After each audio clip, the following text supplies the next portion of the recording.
federaalku erey ahaan wuxuu ahaa luqadda Faransiiska iyo dhanka Ingiriiska uga yimid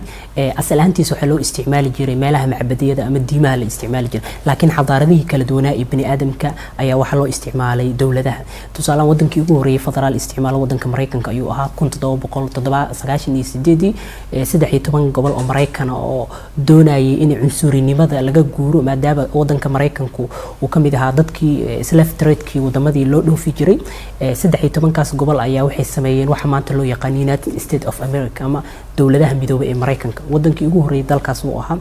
kadibna wadamo kala duwan sida Nigeria Canada Ethiopia and others kuna ayaa isticmaal wadamada isticmaala federaalka ku faa'iideen runtii sida saxan haday u isticmaalaan oo ku faa'iideen Ethiopia kala runtii waxa waaye oo ku faa'iideen baa la dhihi karaa tusaale waxa ah dawladda deegaanka Soomaalida Ethiopia horumarka ay gaadhay dawladda Suuban oo xukunkii aali jiray Addis Ababa inta la soo qaaday maamulkii Suubanaa in la keenay jibjiga oo ay dadka helayaan adeeg caafimaad helayaan ay u doona lahayn waagi Mengistu Haile Mariam Addis Ababa la dooni jiray in hadda jibjiga laga helayo wadamada horumaray ee maanta isticmaala federaal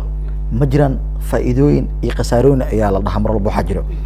khasaare ama dhibaatooyin ay kala kulmeen ma jiraan dhinaca federaalka dhibaatooyin way kala kulmayaan hadda tusaale ahaan wadanka Pakistan federaalku uu isticmaalo